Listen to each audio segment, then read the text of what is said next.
Hello, my friends. Today is a very good day. We are going to be talking all about a man who rose from very humble beginnings to create one of the largest automotive manufacturers. We are going to be talking all about Soichiro Honda.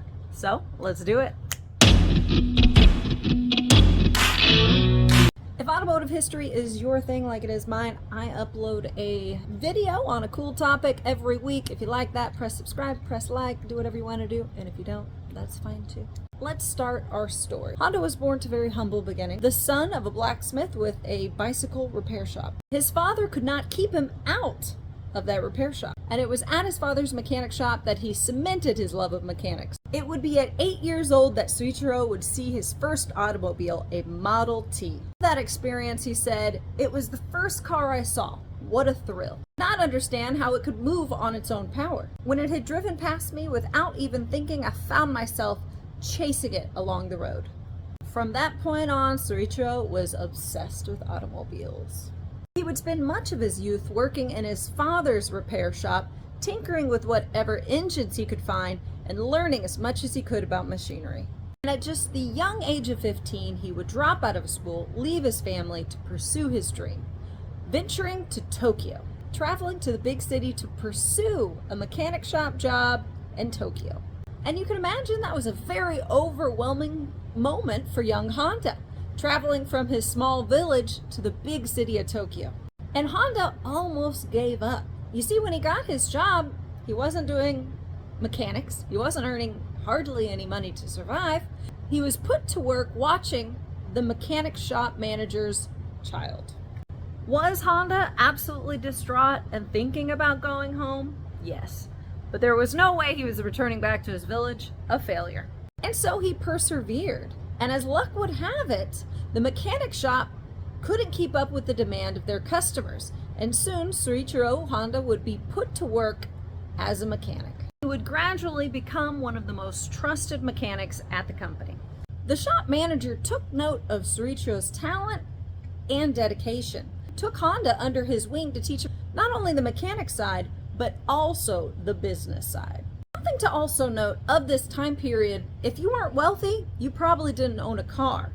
And also, most of the cars that Honda was working on were not Japanese. Most were European or North American. For instance, Packard, Daimler, and Mercedes-Benz. Soon, Honda's world would be rocked. He would be introduced to the wonderful world of racing.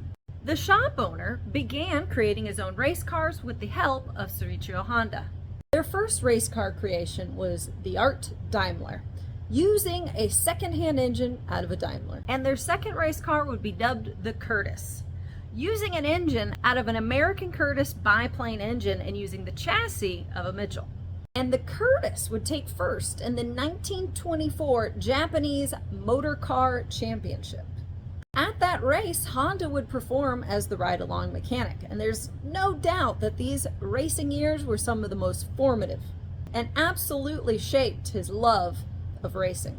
Opportunity would present itself again. Honda would be chosen to open his own branch of the mechanic shop business. The first year was, frankly, kind of rough.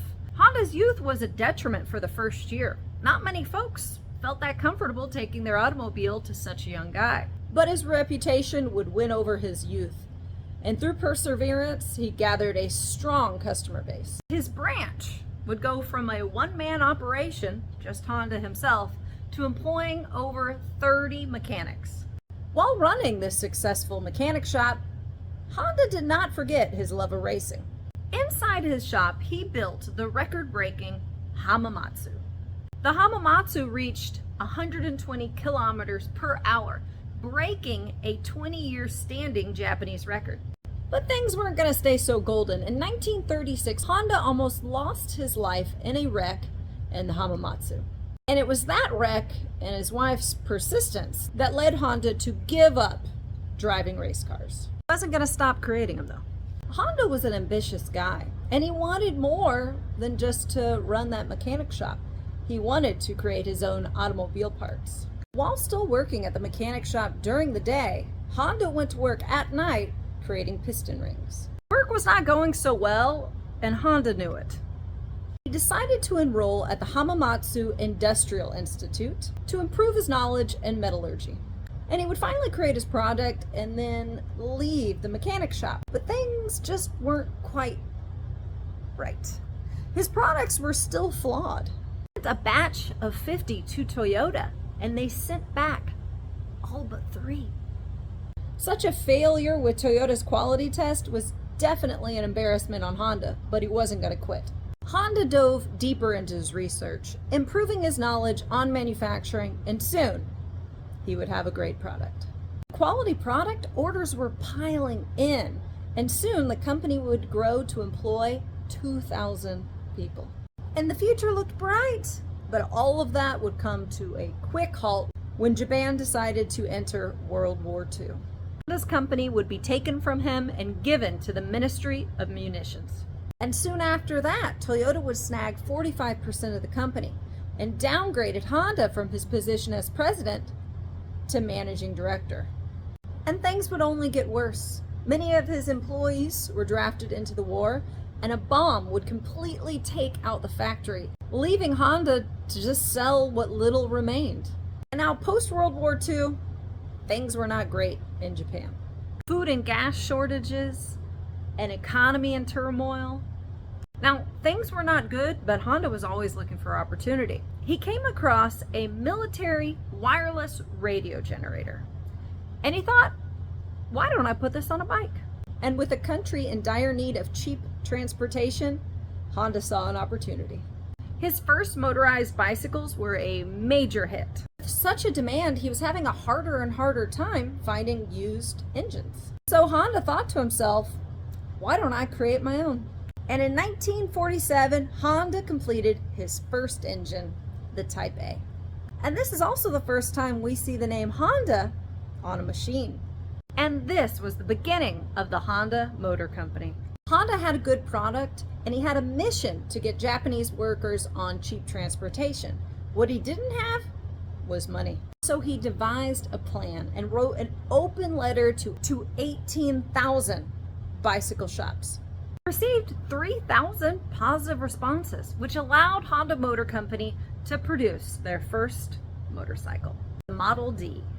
The Model D actually was not a huge success. Why? Because it was heavy. Honda naturally was not thwarted.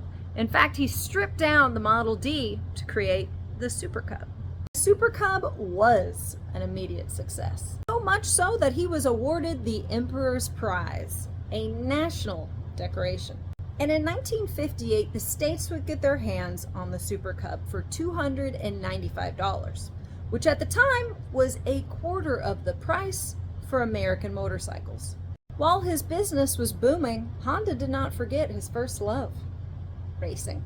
In 1959, Honda would take the manufacturer's team prize at the Isle of Man TT. 2 years later, they would take first, establishing Honda's name in racing history forever. It would be in 1963 that the very well-known Honda marketing campaign would unfold. You meet the nicest people on a Honda. Look at this. It had actually been an idea bought from a student that he had made for an assignment.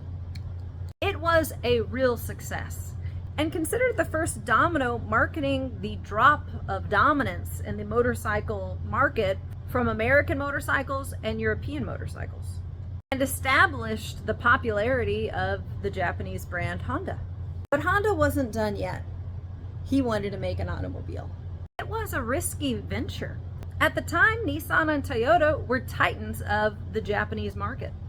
Many thought Soichiro Honda should just play it safe and stick to motorcycles. In fact, his government told him, we don't need any more car manufacturers. But Honda said nah, and he put out the T360 mini truck.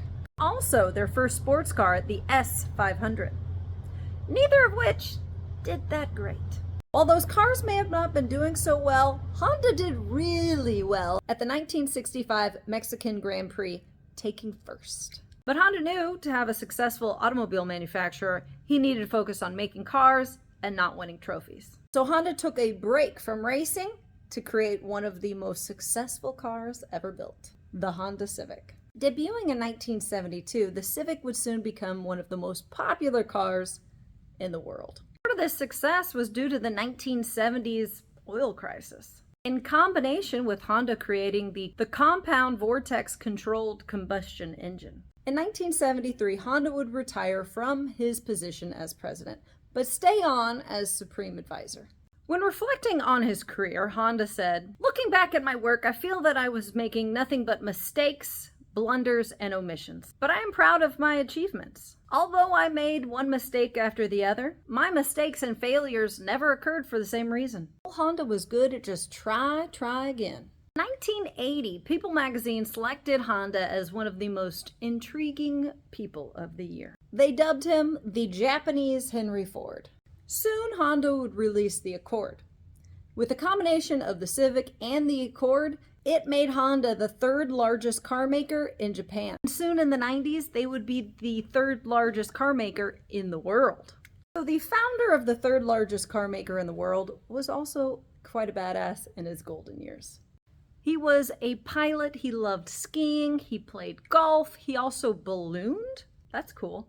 All of this while also being an accomplished artist.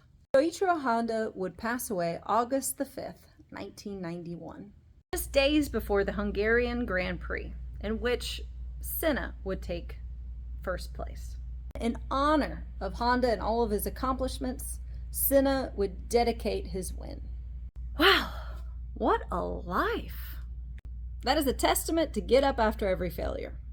There were many times that Honda could have been disheartened and quit, but he didn't. Just a reminder, Henry Ford was not an immediate success. I think he had, 7 bankruptcies? Failure is clearly the best learning tool. All right, guys, that is all. I'm going to go have a beer and enjoy myself. If you have any recommendations on topics we should cover, let me know. Write it down in the comments line. If you want to subscribe. If you want to like, who cares? But have a great day. Bye.